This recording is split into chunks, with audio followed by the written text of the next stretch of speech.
participation session at KICC. While presenting their submissions on the tax laws, KEPSA noted that the introduction of a tax on goods within the Income Tax Act is a trend of shifting the focus of the Income Tax Act from the taxation of income to a turnover tax system.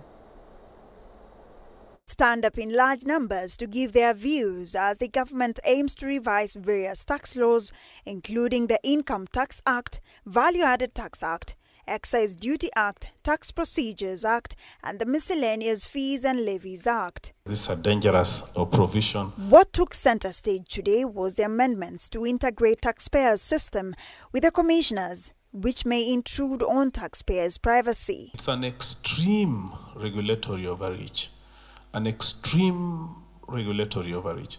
We've seen that these extremities, they only serve to make somebody feel good, but they have devastating impacts onto the economy. Further, the amendment of Section 10, Section 35 and amendment of the third schedule to introduce withholding tax on resident or non-resident person owning or operating a digital marketplace or platform would lock out investors in various sectors. The challenge of the current administration is then to help Kenyans to answer the question, will these additional measures result in better outcomes for me? Extreme increase in taxes, in excess taxes, is actually likely to render our local industry uncompetitive completely. The introduction of new employment tax reliefs ranging from increase in tax-free threshold to tax reliefs for contribution to the Social Health Insurance Fund and affordable housing levy.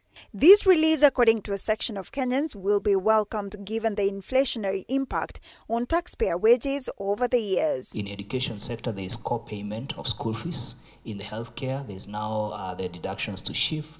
In housing, there is an affordable housing levy, and therefore, and all these are extra tax measures. This is where credible evidence-based policy proposals will be key. According to PricewaterhouseCoopers, the introduction of a tax on goods within the Income Tax Act is a trend of shifting the focus of the Income Tax Act from the taxation of income to a turnover tax system. Following the proposed amendments of the excess duty, this will enhance production at the local level here, and also increase our bargaining power at the international market, enhancing the strength of our Kenyan currency. Meanwhile, a section of the presenters lauded the committee for the interventions made, especially in the e-mobility sector. This year alone, the company I work for, we have built over 30 buses. Next year, we intend to build 150 buses. So we've moved from building 1 bus a month. We are now actually building 6 buses a month. We must make sure we transform our country into a manufacturing country and create our jobs here. And yours is an example of what policy can do. Linda Koskei, K24 TV. The Kenya National Private Security Workers Union leadership has refuted claims that there is a looming redundancy of security guards in some companies. The association's Secretary General Isaac Andabwa has this end asked PSRA to stick to its mandate of regulating the industry instead of creating tension among security guards. Andabwa has further urged the Ministry of Labour to fast-track the pending salary increments of security guards as discussed earlier of 30,000 shillings minimum wage. Viral is very much different from what I know, from my understanding. The employer was just giving a notice as per Section 40 about the a contract between G4S and Equity Bank, which of course it is under the process of renewal of tendering either by G4S or any other binder or tenderer. So what I wanted to clarify here is very simple. The people, the institution which is supposed to regulate the private security industry in the name of PISRA, it is the one which blew the information out of context. It is the institution which began talking about retendants in the private security industry, and yet its mandate is about regulating the private sector.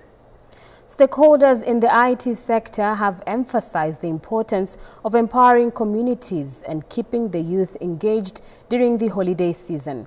According to them, intersection of sports and technology is key in growing stronger communities. Familia ya DRM kwa kutuletea fanaka hii, na tunashukuru kwa kwanza tulipoanza last year kugusa talanta za hawa vijana. Tumeona kweli talanta zimekuzwa na vijana wanaendelea vizuri.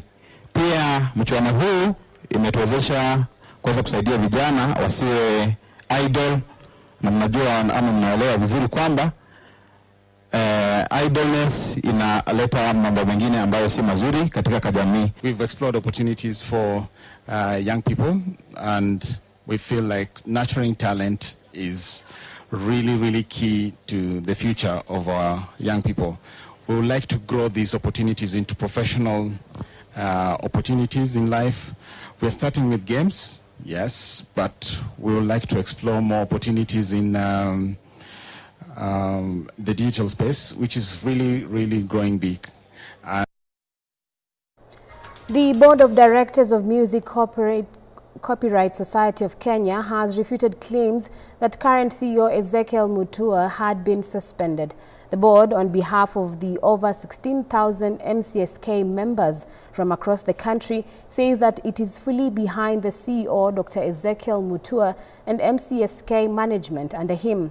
The board further goes on to indicate that it is happy and satisfied with the work Mutua has done within a short time since he was recruited to lead change management and give strategic directions about 2 years ago. The board has since instituted legal action against the people behind the malicious attacks, whom they claim are being used by cartels hell-bent on misappropriation of the hundreds of millions of shillings collected through the private copying remuneration blank tape levy. Nini kiini? Hiyo ndio kiini. Tuseme tu wazi. Tulilewa hizo documents where almost 90% of the money will go to cartels. And the same says we said no. And we went to court, because when you differ, you go to court. You don't start fighting or peddling rumors. We have taken that matter to court and said we cannot accept a revenue share on the blank tape levy that gives the highest amount to the system operator, ambaye amechukuliwa na hiyo cartels, to Kekobo, which is funded by the government. That money should go to musicians. Kesi yenye tuko nayo, jaji ambaye ni Justice Chingiti, ile Honda ilikuwa imepeanwa ya election, hiyo alitoa na akasema tuendelee. Sasa alipotoa ni juu yetu sasa kuita elections. Ndio maana umesikia hapa baada ya wiki mbili, within 2 weeks tutaita elections na tutaita NGM. Sasa wenye walikuwa wanasema wamechanguliwa, sasa waende wakapambane huko. Election ni countrywide. Watu waende katika elections na from there tutakuwa na NGM. Sasa to file the notice of change katika registrar's office.